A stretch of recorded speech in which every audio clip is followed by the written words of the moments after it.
today's Torah portion is from the book of Numbers, from chapter 13, verse 1 to chapter 15, verse 4 to 1. That is chapter 13, 14, and 15.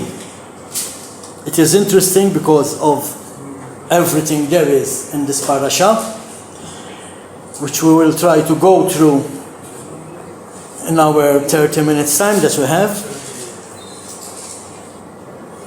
Something interesting to notice when doing these notes, it's the translation in the Bible. That's why we need to study what the word is saying in Hebrew, because in Hebrew the words means literally different from our translation, as we will see even from the first line. Right, today's parasha, it's called Shelah Lecha, which means sent on your behalf, which again changes everything that we learned so far. I will tell you why. First verse in chapter 13, God is saying to Moses to go and to send the people and do what? Tell me. Go to the land and do what? And do what? Spy. Now, spy is something that you do in secret. The word in Hebrew is, and it's going to click immediately as I say it, the word in Hebrew is tur. Tur. So, you send the people to go and tour the land. Not spy. Not spy. Go. Join the people. See what it has to offer. But because of the end result, because of the people being afraid, of what was happening, the translation is go and spy. But the commandment was not go and spy, but go and tour the land. Interesting to notice is that the Lord sent the people to tour the land during the season of the first ripe fruits. He did not send them at the end of the season where the fruits are done. No, at the very beginning of the season, and they did encounter these bunch of grapes, very huge, which they are in reality in Israel. I believe Marius have a picture of that bunch of grapes which he took in Israel, which is very, very big. I mean, it's not something that it's out of this world. It is true, at least in Israel. So God was showing them the best of the land.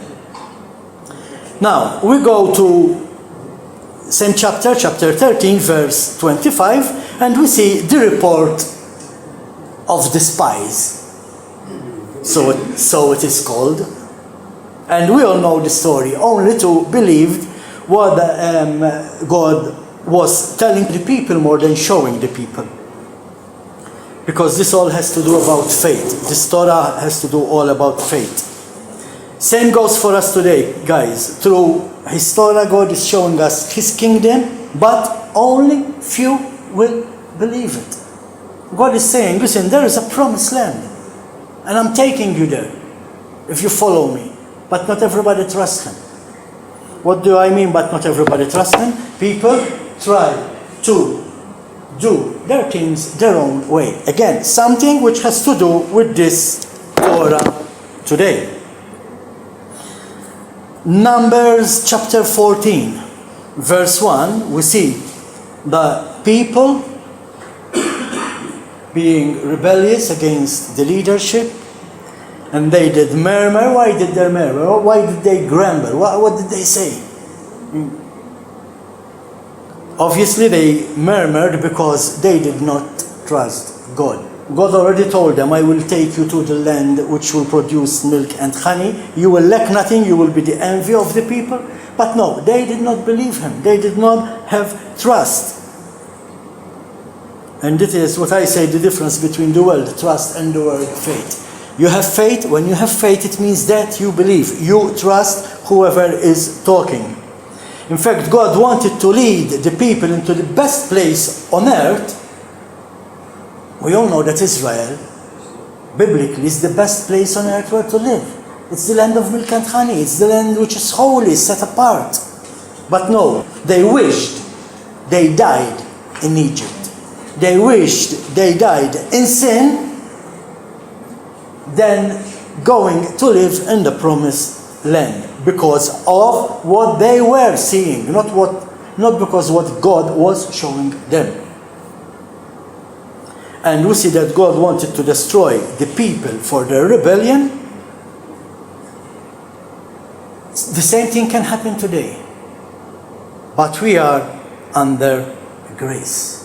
Now, as we will see in today's lesson, after the Torah portion, grace, it's not something that came along after Messiah. Grace was there from the very beginning. Numbers chapter 14 from verse 13, we see Moses interceding for his people. And God accepted the plea of Moses for forgiveness. God was about to kill all the people and start anew. That's where grace comes in. He only destroyed those who murmured, those who were causing trouble, those who were speaking against the promise of God. Again, as we see, those who rebelled still did not see the promised land. The only two that saw the promised land from these people was Caleb and Joshua. And then it was a different new generation. So God was merciful. His grace was there. He said, "Oh wait, I will not kill them, but they will not see the promised land." And that is where we need to be careful. We need to be careful because in our journey, because this is a journey, we can actually lose sight of the kingdom, and we might lose the chance of entering the kingdom. Now, can we see it from afar? Yes. There are those who will be in the New Jerusalem and those who will be living outside the New Jerusalem. But then again, there are those who will be lost and they will neither see the kingdom, neither live in it. Nor see it, neither live in it. Chapter 14, verse 26. We see the people now, because they were scared, this is important, because they were scared, they said, "Okay, let's go now and attack the land of Canaan." And God said, "No, you do not go." Why? Because He did already send them, but they did not trust Him. And God does not want us to do things because we are afraid. This is the same thing about Torah. We do not keep the Torah because we are afraid. No, we keep the Torah because we follow Yeshua Messiah. And because we follow Yeshua Messiah, we follow the Torah. We want to, we love to. We love to follow the Torah. And that teaches us that we are to trust and obey God because we believe in Him and not out of what might happen to us. Again, we do not keep the Torah because we are afraid we go to hell, but we keep the Torah because we love God. Amen? In chapter 15, we'll see various offerings of different kinds of offerings. Obviously, today these offerings cannot be done because there is no temple, but interesting enough is the vision that Ezekiel had. In the vision of the new temple that will be built by Yeshua Messiah, there are rooms which are made for sacrifices.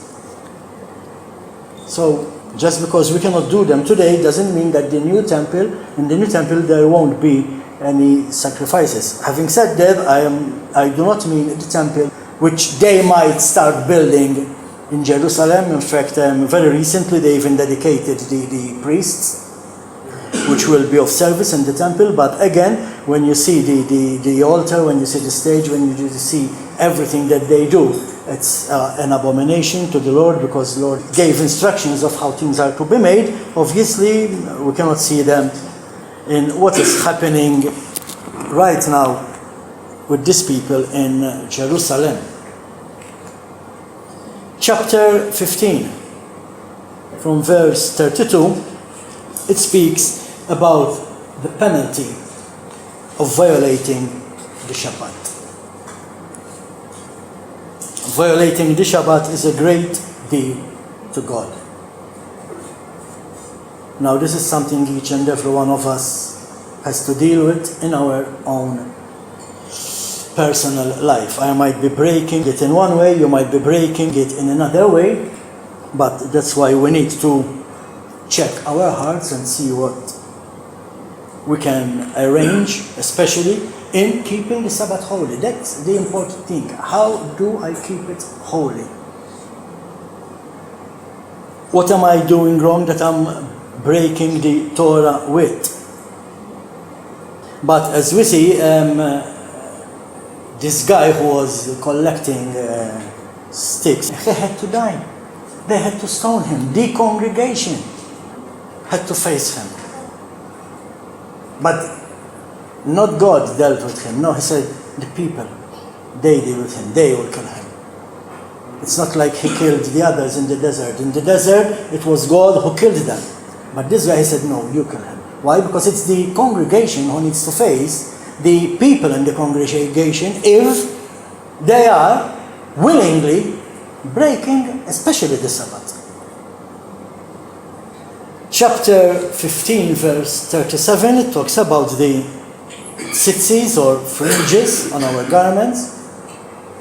And for those who read just part of the Torah, the tzitzis are there for us and not for people to look upon.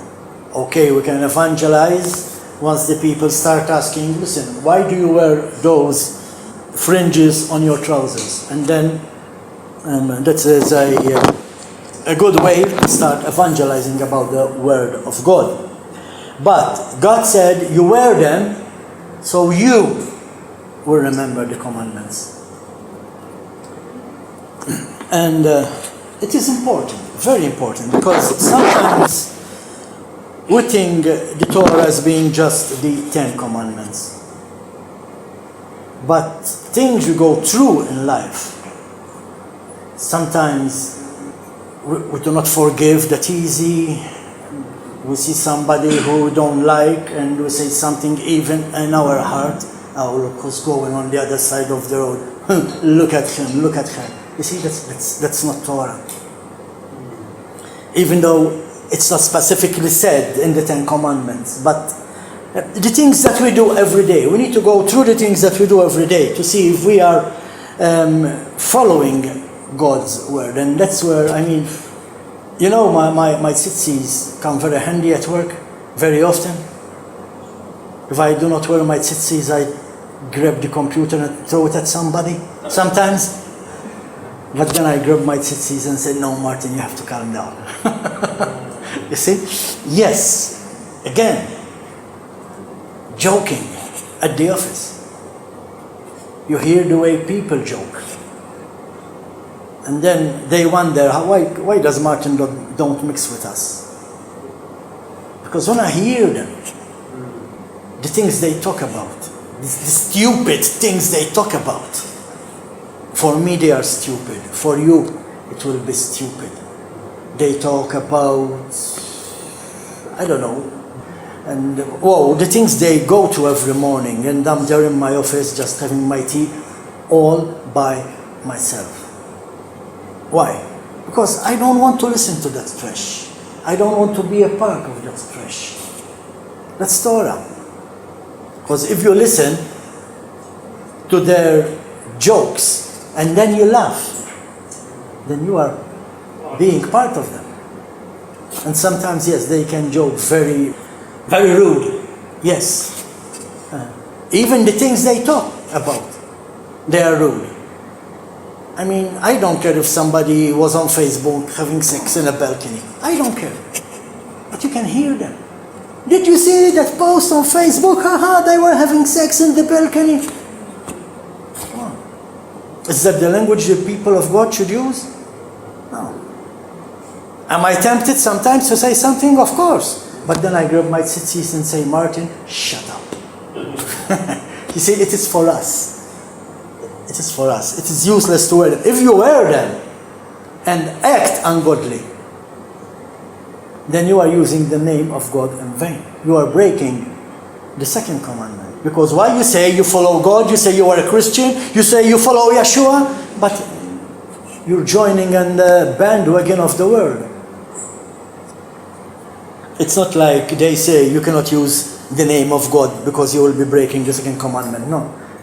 God said, listen, this is my name and we can use it as long as we are either talking about Him or talking to Him. But using the name in vain means that you say you're a Christian and then you don't follow Christianity. As I said, this parasha is built about, it's about faith, and that's why it's called Shelah, Lecha. In some studies, you find it only Shelah, which means send the spies.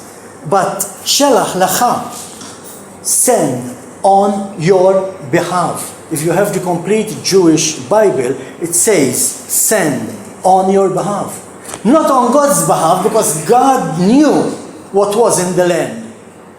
God knew that the land He promised is full of milk and honey. He knew what He was promising. So don't send them on my behalf. Send them on your behalf, because you don't believe. You are not trusting me. And that changes everything in the parasha. Because to send is something, go and check what God is saying. But on the other hand, Shelach, Lecha, go and check what God is saying, because you are not believing Him. Now it changes everything. As I said, the parasha as well, this parasha, it's about the journey and not the destination. We know the destination. The destination was the promised land. But it's talking about the journey. What happens from this point to this point. What is happening in our lives since we came to the truth till we are to enter the promised land. How we act in this period depends if we enter the promised land or not. Who sent the people to check the land of Canaan? Can you tell me? Who gave the instructions? Who gave the orders? Send the people to Canaan. Go with me to the book of Deuteronomy. God. Go with me to the book of Deuteronomy, chapter 1. Now this is what we call the diary. Deuteronomy, chapter 1, this is what is called the diary of Moses. Okay? And when Moses was speaking to his people, what did he say in verse number 22? And all of you came near to me and said, let us send men. Wow. Let us send men before us. No, it was not God who sent them. They asked Moses. And then God said, okay, send them on your behalf, because you don't believe. You see? What was the problem here?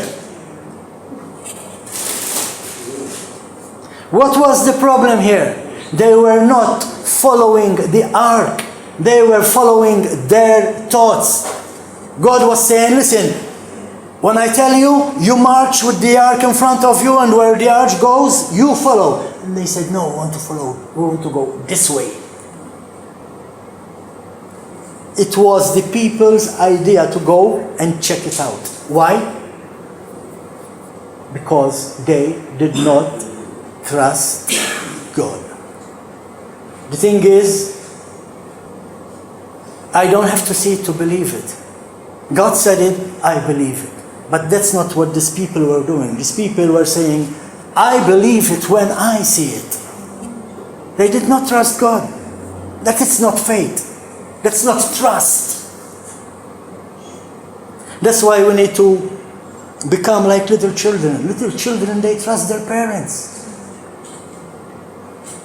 But we are grown-ups now. We're not little anymore. So now, God, we don't need you. The last thought about this parasha is this. If we cannot live in His kingdom during the journey, we should be living in the kingdom even now. If we cannot live in His kingdom during the journey, we cannot live in the kingdom at the destination. That's why it is all about trust. Listen, these people, they do not trust me. They will not see the promised land. But it was from that generation, it was only Joshua and Caleb. But yes, Joshua and Caleb had other people then following them, which were younger than Joshua and Caleb, or not even of the same age, younger. But since Marius mentioned Paul, there was something in my mind I wanted to say about this parasha. And thank you, Marius, because I forgot about it. What did Paul say? These things were written for us as an example. It was written for us as an example. That's why you need to study the parasha portion every day and meditate. Think about it. Not just read it. Meditate. What it is saying. Look on the internet. See what people think about saying. That's the best thing about parasha. One rabbi says one thing, the other rabbi says something else. Then you check another rabbi, he's saying something else. Wow, but they all make sense. Yes, that's the gospel of God. Amen? Let's prepare to worship Him.